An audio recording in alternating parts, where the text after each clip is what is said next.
Hi, peeps. You're listening to She's My Cherry Pie, the baking podcast from the Cherry Bomb Podcast Network. I'm your host, Jessie Sheehan. I'm a baker, recipe developer, and author of 4 baking books, including Salty, Cheesy, Herby, Crispy, Snackable Bakes. On each episode, I hang out with the sweetest bakers around and take a deep dive into their signature bakes. Today's guest is Stacey Mei Yan Fong, a home baker and the author of the award-winning cookbook, 50 Pies, 50 States, An Immigrant's Love Letter to the United States Through Pie. Stacey was born in Singapore and lived in Indonesia and Hong Kong before moving to the U.S. to study at the Savannah College of Art and Design. She was working in the fashion industry when she applied for a permanent U.S. visa and simultaneously started her 50 Pies, 50 States project, where she baked a pie from each state that represented its people and included regional ingredients. She started the baking project because she wanted to learn more about the country that was now her home, and afterward, she'd gift the pie to someone from that state. Stacey tells me all about her journey from Asia to America and how baking pies helped her handle the stress and emotions of leaving one's home and building a new one. We also take a deep dive into her Massachusetts pie, which is a Boston cream pie, my favorite. We chose this pie because I'm from Boston, and although a traditional Boston cream pie is actually a cake, Stacey's pie version pays homage to the cake in all the best ways, including a topping of cubed pound cake. Yum. I loved chatting with Stacey, so stay tuned for our convo. You can find today's recipe at cherrybomb.com. Today's episode is sponsored by Ghirardelli Professional Products. When it comes to your craft, only the best will do. That's why professional recipe developers, like myself, trust products from Ghirardelli, America's oldest continuously operating chocolate manufacturer. The Ghirardelli difference starts at the source. They select the finest cocoa beans from specific regions, and they roast only the heart of the bean for a richer and more consistent flavor. Their chocolate is meticulously refined to ensure a creamy texture, and then it goes through hours of conching to reduce moisture and drive off bitter notes. All of this results in a velvety, smooth, flavorful chocolate like no other. I love using Ghirardelli products like the coating wafers, which make dipping and coating super easy peasy, whether you're covering strawberries or making pedophores. And their sweet ground powders are perfect for baking as well as beverages, so all you professional and at-home baristas can whip up specialty coffees like marvelous mochas and other treats. And then, when it comes to chocolate chips, they have 8 varieties, from semi-sweet to milk to bittersweet. And for you pastry chefs, they have couverture options and offer their products in convenient 5-pound bags, so whatever you need, they have an option for you. To learn more about Ghirardelli Professional Products and request samples, visit Ghirardelli.com/professional. You can also find their products at U.S. Chef Store, Restaurant Depot, Webstaurant, and even Amazon. Or request them via your food service distributor. Now is the perfect time to upgrade your bakes with premium ingredients. I have a special treat for those of you who will be at Jubilee in New York City on Saturday, April 12th. Ghirardelli will be there, and you'll get to try their delicious products for yourself. Meet some of your favorite bakers and dessert folks and enter to win a fantastic sweepstakes. I'll be at Jubilee all day, and I cannot wait to see you there. Peeps, did you know that we have a free She's My Cherry Pie newsletter that coincides with each new episode? It comes out every Saturday morning and shares insights about the guest, their recipe, and other fun tidbits and baking news, like our Cake of the Week. To sign up, head to cherrybomb.substack.com or click the link in our show notes. Let's chat with today's guest. Stacey, so excited to have you on She's My Cherry Pie and to talk Boston cream pie, and so much more. Hi, Jessie. I'm so excited to be here with you. So you were born in Singapore, you lived in Indonesia, and you grew up in both Singapore and Hong Kong. And I wonder if you have an early baking memory or baked good memory. So my favorite Singaporean pastry is this little shortbread cookie that has the slow cooked pineapple jam on the top. So it's a little fluted pastry, looks like a flower. Then it has a little mountain of pineapple jam on it. and they come neatly stacked in these plastic jars with like red covers on it. And that's like one of my favorite things to eat when I'm home. A baking memory would be probably a Betty Crocker brownie. In America, stuff like brownies and cookies are really readily available, like chocolate chip cookies. But growing up, it wasn't something that was so available. So when we would get the Betty Crocker box brownies, we would make them and I would just eat around the edge of it because I'm a corner girl, but my sister is a center girl. So it really worked out for the both of us. I have to say that still, despite the fact that I just grew up in Boston my whole life, I have so many good boxed brownie memories. Like they're just so, even today, I love them so much. It's the perfect recipe. It No totally one is. can mess with it. It And totally yeah, is. it brings joy. Yes. You write about a delicious Singaporean food that I just wanted to flag, a baked good, I think, the pandan chiffon cake. A pandan chiffon cake. Yeah, tell us about that. So it's really like a grand, beautiful cake. It's so tall, reminiscent of like an angel food cake, I would say, that you find here, but this beautiful bright green that comes from a pandan leaf. So the extract makes it super green, vibrant, almost neon. And that's my dad's favorite. And when we would go back to Singapore, we would go to this bakery called Bengawan Solo, big red box, and I would have to sit with this frickin' cake on my lap on the 3-hour flight back to Hong Kong because he's just like, we have to carry it home so that I can eat it for breakfast the next couple weeks. And the only way so that it didn't deflate was to me just gingerly hold it for 3 hours while I watched some sort of weird movie on my flight home.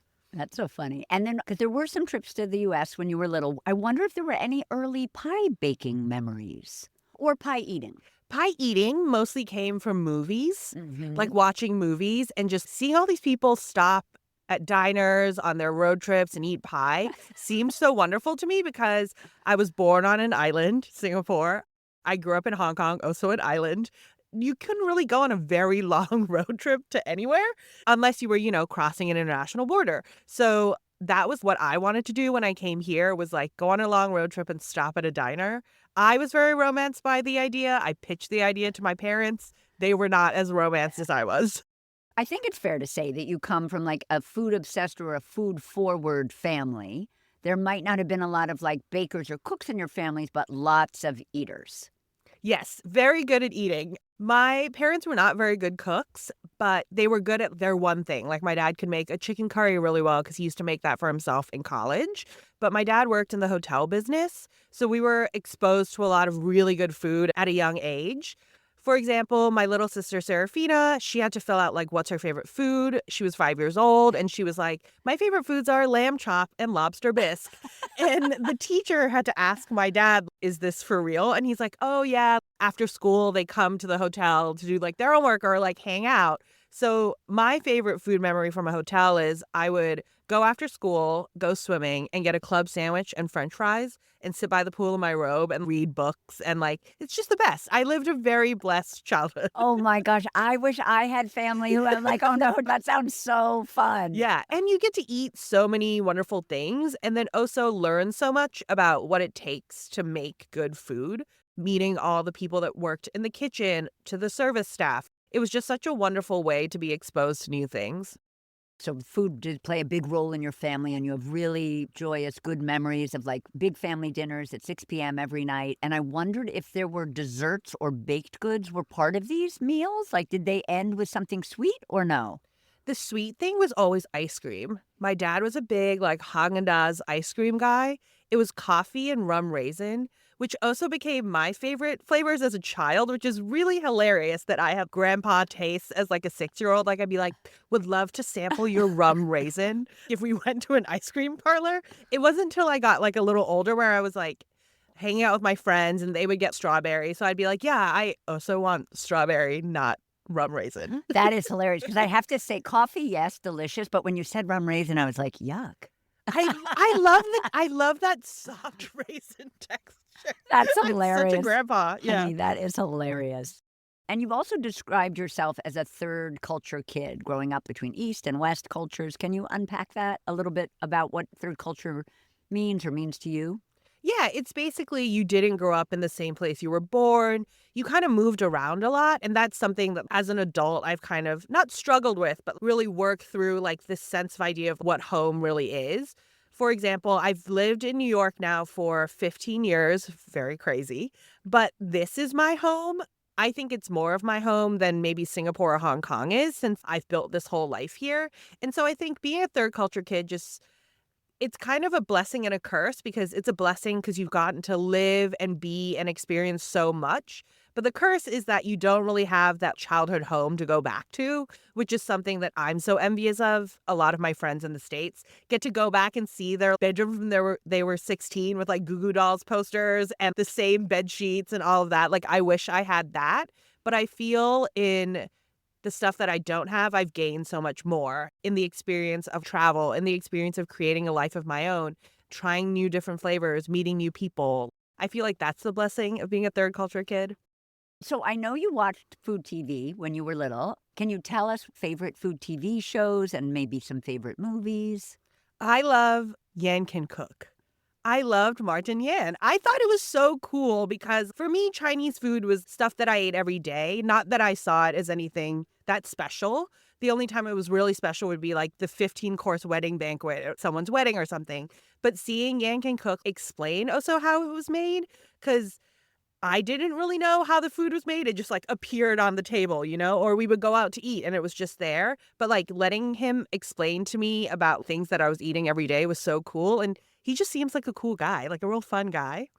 And movies, this is so hard to pick like a favorite, but Waitress is one of my favorite movies because she processes all her emotions through her baked goods, which I feel as a baker, I'm sure you do as well.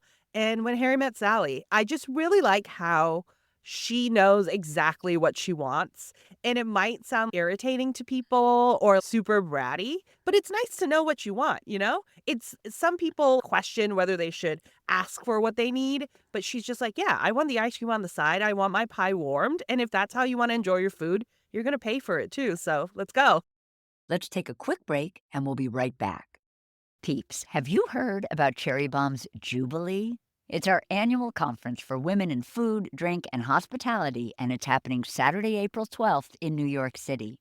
I always love being at Jubilee and connecting with other bakers, pastry chefs, and cookbook authors. If you'd like to join us, you can get tickets at cherrybomb.com. If you're an official Bomb Squad member, check your inbox for special member pricing. I hope to see you there. Now back to our guest. So you describe yourself as a home baker. Why is that an important distinction for you? I don't know, as opposed to just saying I'm a baker. Like, what does that mean to you to call yourself a home baker? I feel because I'm self-taught. I didn't go to pastry school. And when I started working at 420 Blackbirds, it was like a little bit of a trial by fire for me.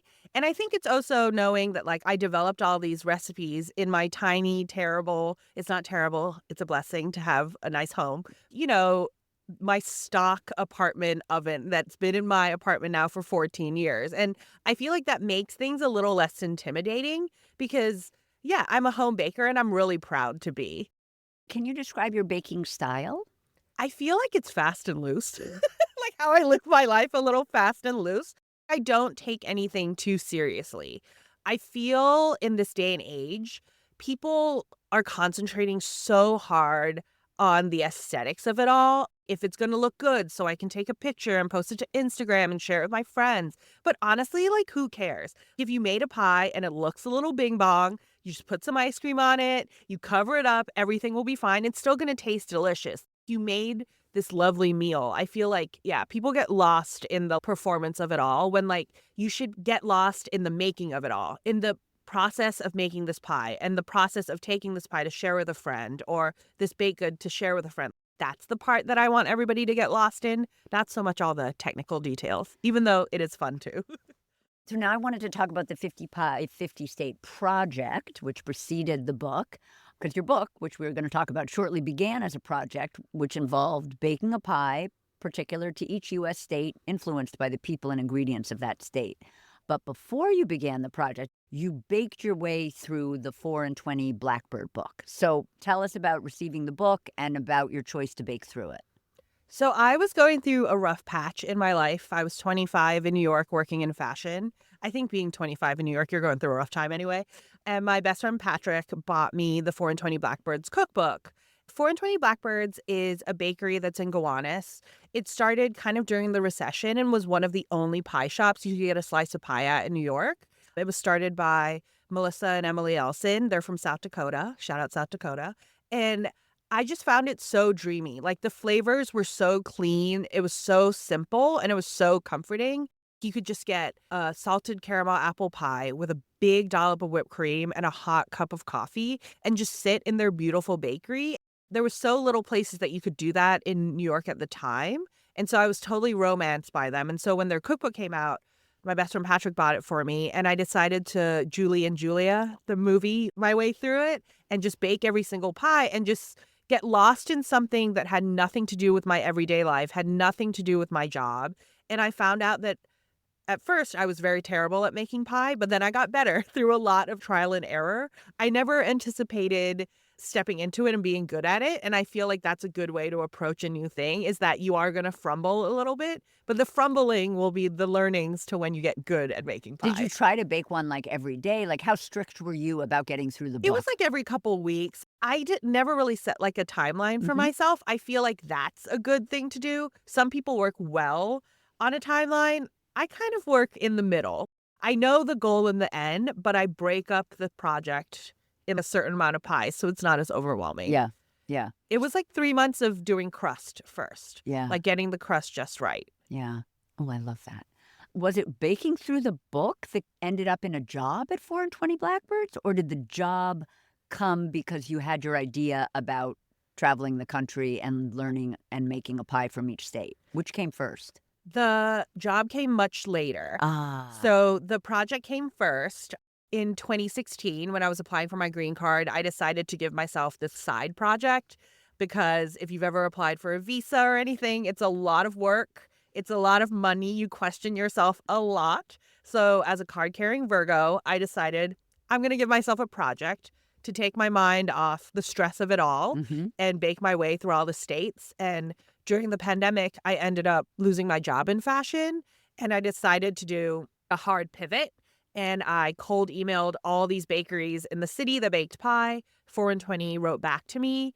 I did my trial day. They hired me, and I ended up baking there for 2 years. Very poetic. Oh, It was my very gosh. poetic, yeah. But when you pivoted during the pandemic, you had already started the project during this green card process in order to sort of familiarize yourself and pay tribute to the country that was going to hopefully become your home. You had this idea to bake a pie for every state.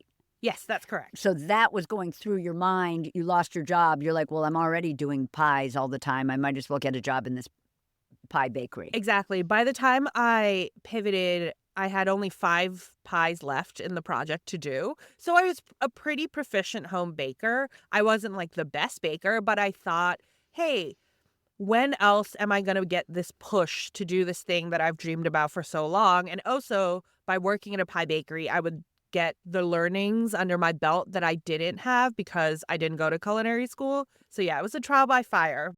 I understand it's this visa process. It's overwhelming. You're thinking about the fact that, the United States is going to become home.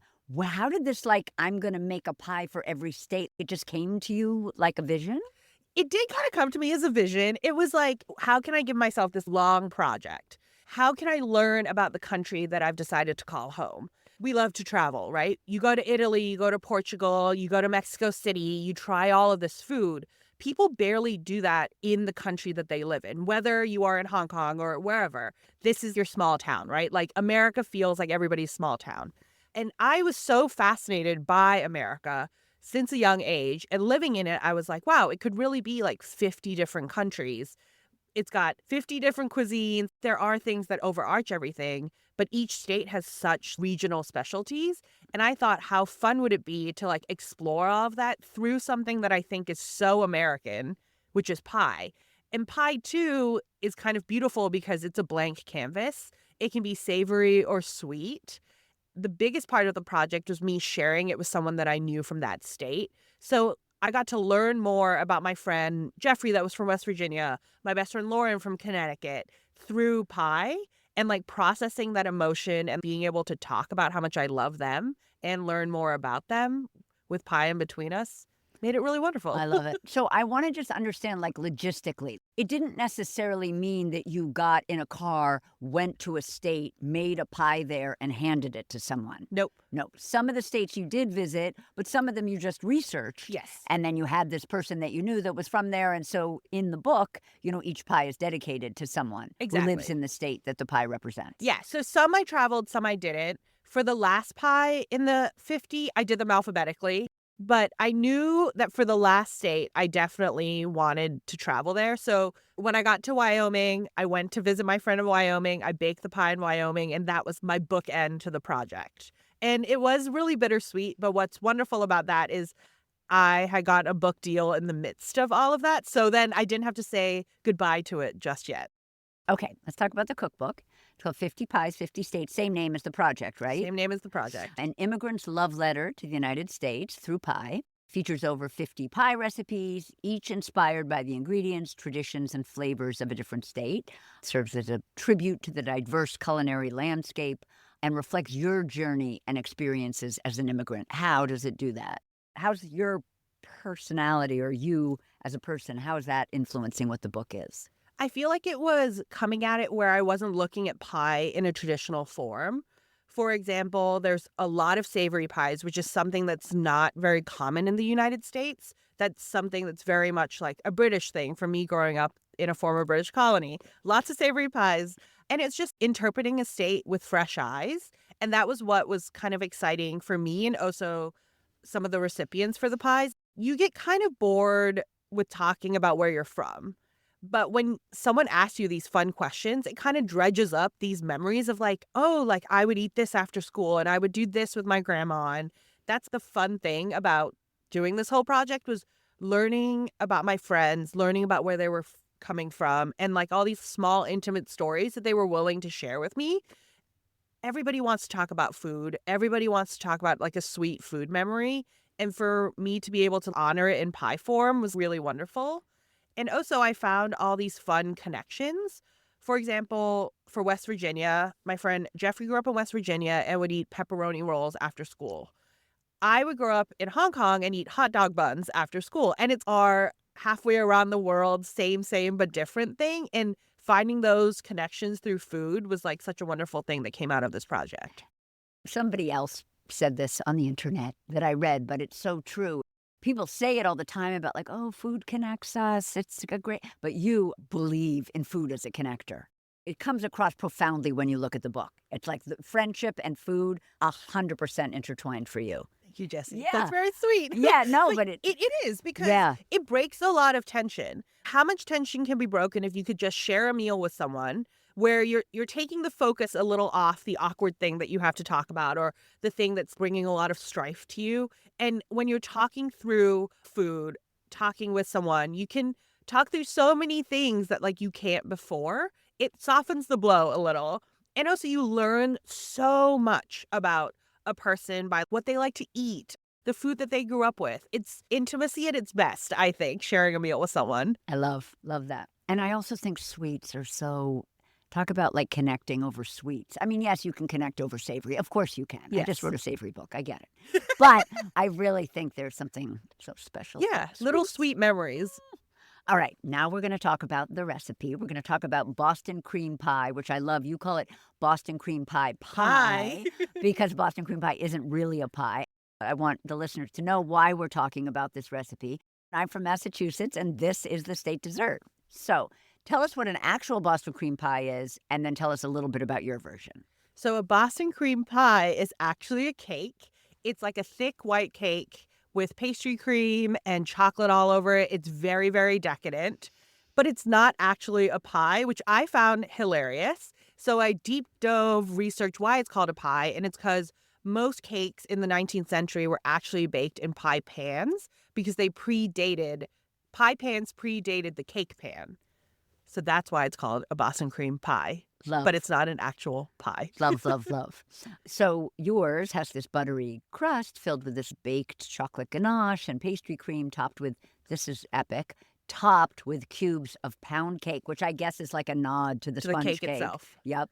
And then a chocolate drizzle, more of that ganache drizzle. The first thing we're going to do is we're going to make the pie crust. So we're going to stir together some all-purpose flour. Do you have a favorite brand? I'm a King Arthur girl. King Arthur. We're going to stir together some all-purpose flour, some kosher salt, some granulated sugar, and we're going to do that in a large bowl, and you write with a flat bottom. So I had a couple of questions. First, what are we stirring with? Should I picture a whisk, a fork? I stir the dry ingredients with a whisk, so it's like evenly distributed. Yep. You can use your fingers, but a whisk, Yep. It's a little more guaranteed. And then you say a large bowl with a flat bottom. What should I picture? You're just worried that somebody will be using a bowl that's tipped Slippy slidey. You don't want it to be slippy slidey. Yeah, if you don't have one, I just put like a damp towel underneath it to just kind of anchor it. Yep. I make all my pie crusts by hand. You could skip arm day at the gym. So it's nice to have a stable bottom. Yep. So we're going to whisk together this flour and sugar and salt in this large bowl on maybe a wet towel. And is there a brand or a type of bowl? Do you like a metal bowl, a glass bowl? Does it not matter to you? It doesn't really matter to me. I use those massive IKEA metal bowls that everybody has. They're perfect. Yep. They're I love a perfect. glass. I'm a really big Pyrex Yeah. glass bowl girl. I think because I love my microwave so much. And you can Oh, use them yes, like that if the is first true. step of your recipe is to melt butter and then add things to it, you can do it in that bowl. Smart. Same with chocolate. All right. So we're going to add some cold, unsalted butter cut into half-inch pieces. And we're going to place that on top of our dry ingredients. And then we're going to use our fingers to kind of toss the butter into the dry mixture until it's coated. And then we're going to use either a pastry blender or our fingers. And I wanted to ask, first of all, which do you use? And second, is there a brand or type of pastry blender that you like? I got one from like Restaurant Depot or something. It's like a metal pastry blender. It's got a metal handle. If you find with a metal handle, you can bear more weight on it than the plastic wiry ones if it's like solid metal. And you can use it for other things too, not just pie. You can use it to like mash potatoes if you wanted or make biscuits. So it's not a single use item. So yeah, I use a pastry blender. You do? But I don't cut the butter in that finely. I like when there's big globs of butter in it. So when you roll it out, it's like marbled with butter. It's so beautiful. And also a little less work for you. So we're going to use our pastry blender or our fingers to rub the butter into the mixture until the pieces are a bit larger than peas or pea-sized. And you can use a food processor too. But I feel like if you're just getting into the pie game, like learning how to make crust, it's nice to do it by hand so that visually you can see the texture and also you can feel the texture. I feel half of baking is feeling. Yep. And you can't feel a food processor. Yep. And like you say, in the recipe, we want our crust to have big butter chunks. And will you remind us why we like big butter chunks in our pie dough? It kind of guarantees a flakier crust and it's delicious. And it'll flake up a little faster too when there's larger butter and it won't be as tough. It'll be much more tender. So in a separate large measuring cup or in a small bowl, and when you say large, do you mean like a 2-cup glass like measuring a 2-cup. Yeah. So in a separate large 2-cup glass measuring cup or in a small bowl, we're going to combine cold water, apple cider vinegar, and some ice. And I'm wondering if the apple cider vinegar is a tip from 4 and 20 Blackbirds. It's a tip from 4 and 20. And Yep. also the flavor, I just love it. Me too. And the smell. And the smell, oh. It's so good because I learned to put apple cider vinegar in my pie crust from the 4 and 20 Blackbird book. And there's just nothing better than that smell. You can use vodka too if you want. Unflavored vodka. Yep. No flavored vodka Yep. unless you're a masochist. But yes, unflavored vodka. But apple cider vinegar just has this nice kind of twang to it. And you don't taste it that predominantly. So if you're someone that doesn't like it, don't worry about it. Yep. It's mostly for chemistry. Yep. The vinegar will burn off faster than the water in the oven, which kind of gives you another guarantee that you'll have a flaky pie crust. Yep. Yeah. Sounds great. And the ice, you say, the ice is just there to keep that mixture cold. So we're going to sprinkle 2 tablespoons of this ice water mixture we just made over our flour mixture, which also has the butter in it now. We're not adding the ice, just there to keep the water cold. And then using our hands in a circular motion, we're going to bring the mixture together until all the liquid is incorporated.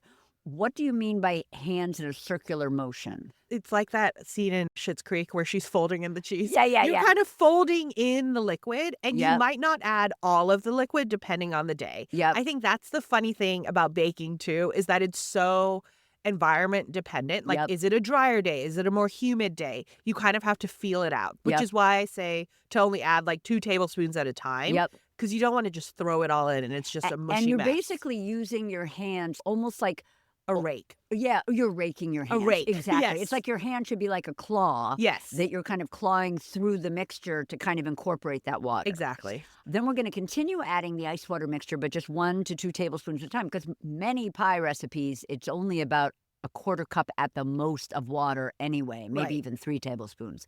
So it's just a little bit at a time, carefully mixing until the dough kind of naturally comes together in a ball. Are we kind of squeezing a bit between our hands to Yes. get to see when it Squeezing gets a little. And also another tip I love is if you see one area that's much drier than the Mhm. rest of it, I kind of push the wetter bits to the side with my rake hand. And then I just add the water to the drier parts Yep. and just kind of fluff that together. Yep. So it'll all like eventually come Yeah, together. I think pretty sure Erin McDowell talks Yeah. about that too, about pushing aside and Mhm. just putting a little bit of water on the dry bits. That's a really good tip.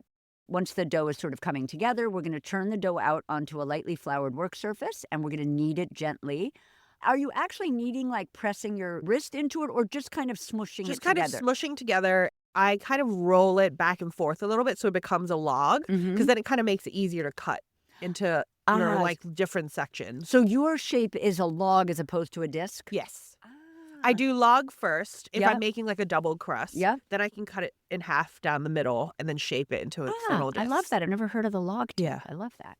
Then we're going to shape our dough into a flat disc. We're going to wrap it in plastic, and we're going to refrigerate it for at least an hour and preferably overnight. Yes, Are you good about always making it be overnight? I am. Yeah, because it's so much better. It's so much better. And also, you can like go crush a TV show on Netflix or something. Yeah. You know, go see your friends, go get a drink, like Yeah. go see a concert. Yeah. Forget about the pie. Yeah, and then do it the next day. Yeah. I love that. I have to get better at that. I'm always like, oh, I just want to make it now. So it's chilled, hopefully overnight. If you're me, an hour. You're going to roll the dough out. I wondered if you have a type of rolling pin that you like. I use one of those dowel handle rolling pins. I've used this rolling pin for almost every single pie that I've made, and it's a rolling pin I inherited from my friend Christine's grandma. And I just think it has good juju in it. Yeah. So it's whatever rolling pin feels best What for kind you. were you using at 4 and 20? It was a dowel one, It too. was? Yeah. So we're not talking about handles. Oh, yes, the handles. Yeah. Interesting. It was, again, what your preference was. Yep. There was like oh, a there were different yeah. kinds. Yeah. Oh, got you. I wondered if they had like, we must use this. Oh, kind. no. Yeah. So we're going to roll the dough out. We're rolling it out for a 10-inch pie plate, which is large. It's large. I feel like I'm almost always using 9-inch. Yeah. Are all the pies in the book 10 inches? Or is All it 10-inch, not between 9 and 10. So, Yeah. like, it'll work for both if you Okay. have only a 9. But Okay. I love a 10 because it's a little bit flatter. Yep. So we're going to roll it out for a 10-inch pie plate, which means we want it to be like a 12-inch circle? Like how big? Just about. You want about like 1 inch to 2 inches to overhang Yep. your pie. So you have something to crimp with. Yes, of course. So for a 10-inch pie plate, we're going to roll out to about a foot, 12-inch round. Do you like a glass pie plate, a metal pie plate, a ceramic pie plate? I'm a metal pie plate girl. Yeah. Glass is hard because it takes a long time to heat up. Ceramic as well. You're kind of losing this battle with a soggy bottom. Yeah. Whereas like with a metal pie plate, you're kind of guaranteed you're going to get Yeah. a crisp bottom. Yeah. But ceramic pie plates are great for longer bake time pies. For Mhm. example, if you're making like a decadent beef stew pie or like a chicken pot pie, and you're going to bake this thing for so much longer than you think you are, Yeah. unless you maybe heat the sheet pan that you're putting the Mhm. ceramic pie pan on. So to kind of take all the guesswork out of it, Mhm. metal pie pan. It's funny. I always use glass because I love to be able to lift see up the the pie bottom. and see when it's brown. But I really think I need to switch to metal because I taught a class on pecan pie Uh-huh. at Thanksgiving time, and I was doing a lot of research on pecan pies, and I saw Melissa Clark's recipe in the Times, and it was fascinating because she basically said, if you are using a metal pie plate, you do not need to par-bake this crust. But if you're using a glass pie plate, you do. And I was like, that's insane. If the kind of pie plate can make that big a difference in your crust, Huge. it's jaw-dropping. Because think about it. A glass pie plate is what, like a 1/4 inch thick? I don't even know. It's like but about a 1/4 inch thick. where metal is where like metal not is- a 16th or something. Exactly. Yeah. And so your oven has to work double time, like Yep. heating up that whole glass Yep. thing. All the while, the butter is melting. Yeah. The butter is melting. So, yeah. you know, it's whatever is your preference. But Is- yeah, Is there a brand? of a metal pie Yeah. plate. I use this just disposable metal pie plates. Oh, you do? Where you can get like a 500 count You mean the tin foil, the yes, aluminum from one? Restaurant Depot. But they're the slightly The thicker slightly version. thicker version. And what's nice about that too is if you're bringing a pie somewhere, you don't have to worry about collecting your plates. Yeah. So you'll just make pies in that all the time. Yeah. Interesting. I always think it's too flimsy. No. No. Love it. I'm learning so much, peeps, as always, with my amazing guests.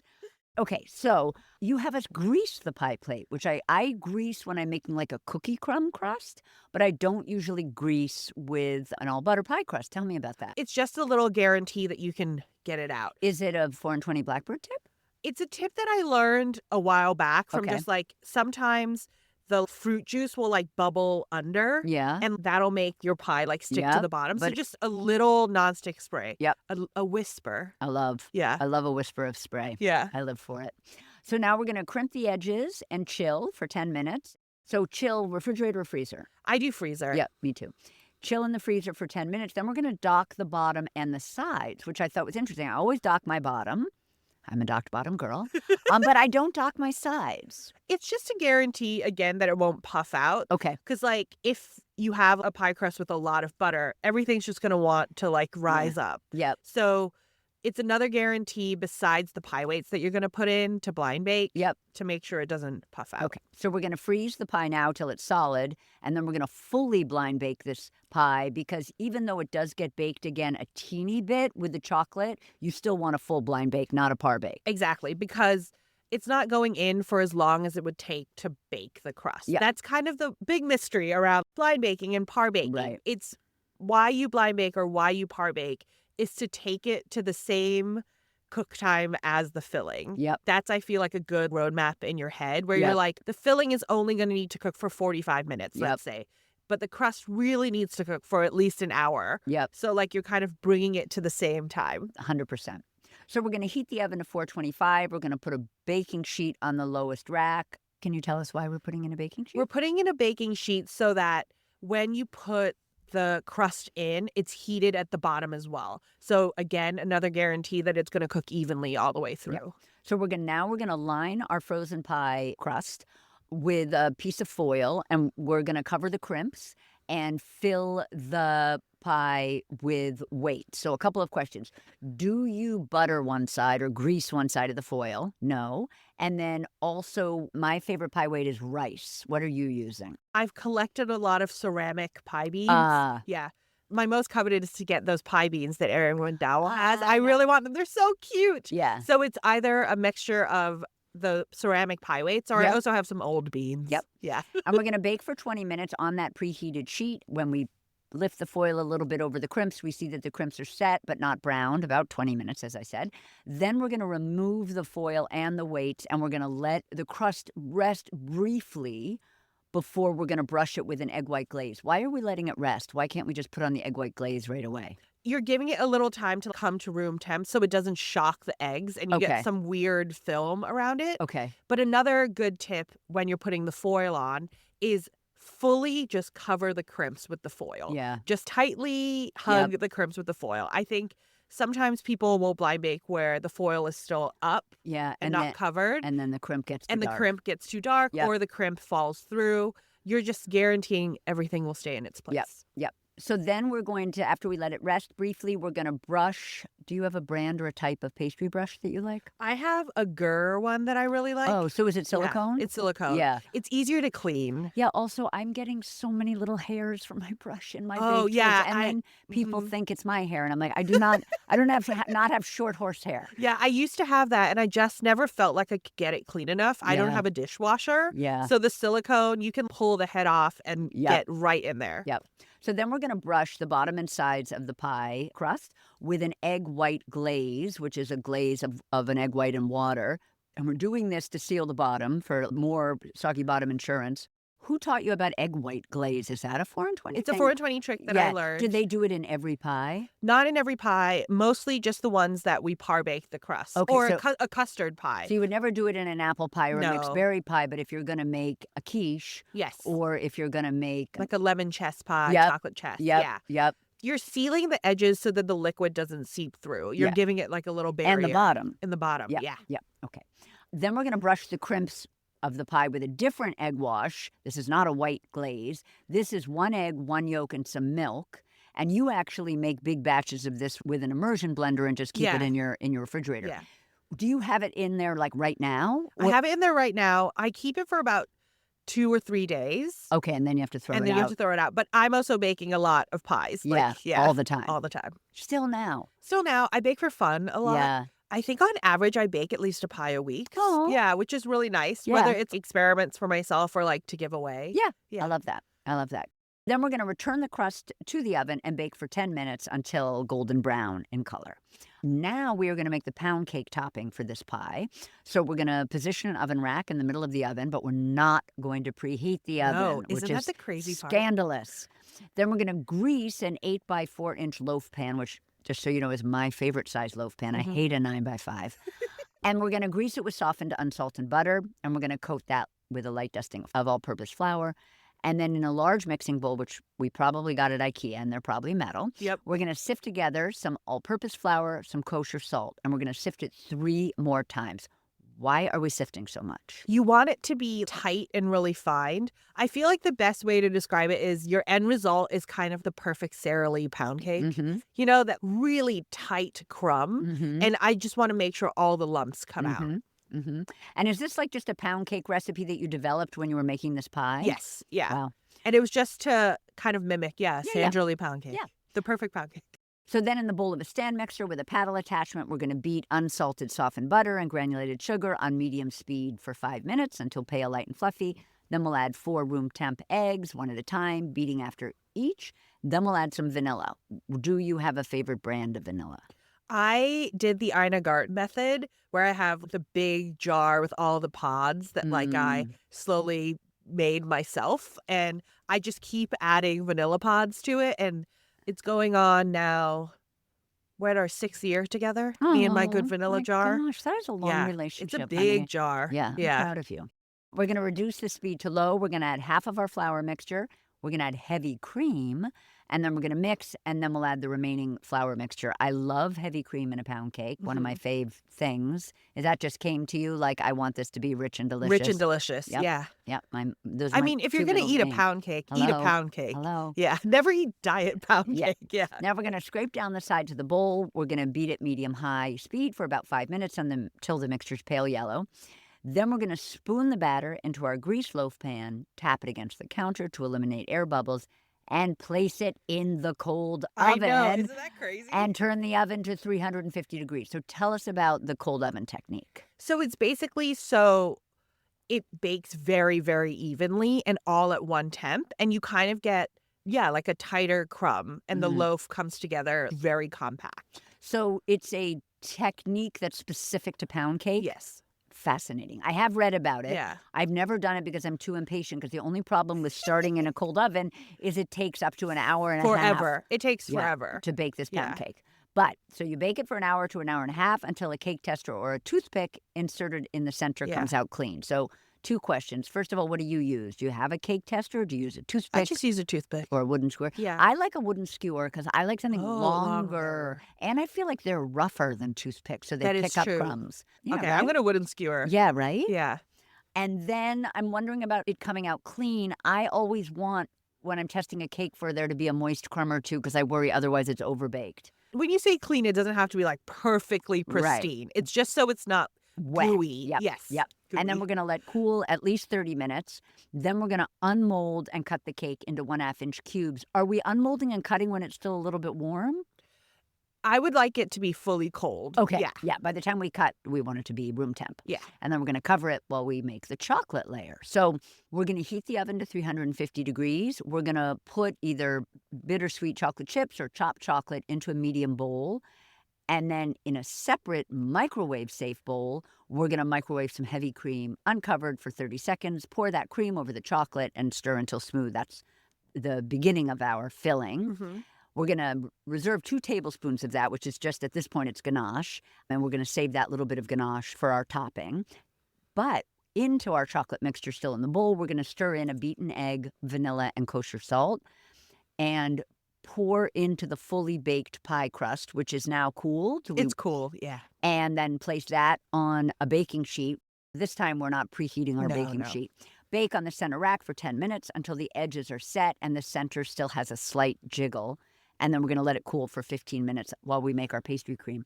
What is this chocolate egg baked situation called? I would call it like a black bottom. It's kind of like my ode to, at 4 and 20, we would have like a black bottom pecan pie. Which would just be melted chocolate? Which would just be melted chocolate. Yeah. But I wanted the texture to be a little more fudgy for the Boston And cream that's pie. why you do the egg? And that's why I do the egg. Yeah, yum. Because I feel like why you love a Boston cream anything is the mixture of fudgy chocolate plus the pastry cream. Agree. Okay, now we're going to make the pastry cream. So in a medium bowl, we're going to combine granulated sugar, all-purpose flour, kosher salt. We're going to place a heat-safe mixing bowl on top of a medium saucepan with enough water that we're going to get a nice simmer out of it, but not enough water that it's touching the bottom of the bowl.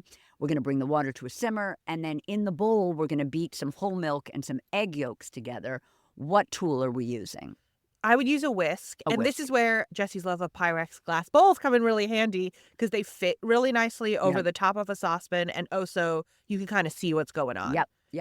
After we're beating our whole milk and egg yolks together in the bowl with a whisk and the water simmering, we're going to add the sugar flour mixture that we whisked together in a different bowl. Do we add it all at once, or should we do a little bit at a time? I do a little bit at a time, just like knocking it slowly in as I incorporate it. And then we'll cook, continuing to whisk constantly for about 10 to 12 minutes until the mixture coats the back of a spoon. And then we're going to stir in our homemade vanilla, which we've been in a relationship with for 6 years. For 6 years. When it's coating the back of a spoon, visually, what do we see in the, does it kind of look like a thick pastry cream at this stage? So it's the texture of mayonnaise. You know, it's a little bit glossy. And if you ran your finger over it, it would leave the trail. The trail. Yeah. Yep. The famous trail. It's still pourable. It's not like we're not spooning it. No. So we're going to pour the pastry cream over the chocolate layer in the pie crust. Does the chocolate layer have to be cool before we do this? So we're going to bring that to room temp at least. To room temp. If the timing is off and the pastry cream's done, but the chocolate is still a little warm, can we hold the pastry cream? Oh, you can hold the pastry cream. Okay, great. So then we're going to pour the cream off of the cooled chocolate layer. We're going to cover with plastic wrap. And we want the plastic wrap to touch the pastry cream layer so that a skin doesn't form on it. And then we're going to refrigerate before we put on the pound cake, right? So now we're going to refrigerate for a minimum of 4 hours. But in about 4 hours, the pastry cream should be sliceable. Should be sliceable and set. Okay. Do you prefer us to go longer? No, 4 is enough. Okay. Yeah. And then we pull it out, and our pound cake is sitting on the counter. Or maybe we made it during the 4 hours. Exactly. Who knows? Maybe you've eaten half of it already. Yeah, I was going to ask, how much of that pound cake do you end up putting on top? It depends how high the pile you want to be. You can always save some if you want to snack on it. But yeah, I love at least an inch of pound cake. Yeah, just and so it's it just looks like grand. cubes and it's kind piled of up. Piled up. And then you take that little bit of ganache that you save. Which you might have to microwave a little if it's too cool, just so it's like drizzleable. Yeah, and then you drizzle that over the pound cake and then serve right away. Yep. So you don't do your pound cake and your chocolate drizzle until you're ready. Yes. Okay. And then serve. Do people go crazy? It's very decadent. Yeah. And it's delicious. It's like a Boston cream pie in another form. Like you've seen it in so many different ways, like in ice cream and donut. It's fun to see it in a pie form, I guess. So cool. Yeah. So cool. Well, thank you so much for chatting with me today, Stacey. And I just want to say that you are my cherry pie. Oh my God, Jessie. That's so sweet. Thank you so much. This was so fun. That's it for today's show. Thank you to Ghirardelli Professional Products for supporting this episode. Don't forget to follow She's My Cherry Pie on Apple Podcasts, Spotify, or wherever you listen, and tell your pals about us. You can find today's recipe at cherrybomb.com. She's My Cherry Pie is a production of the Cherry Bomb Podcast Network. Thank you to Good Studio in Brooklyn.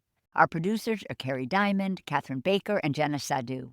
Thank you so much for listening to She's My Cherry Pie, and happy baking!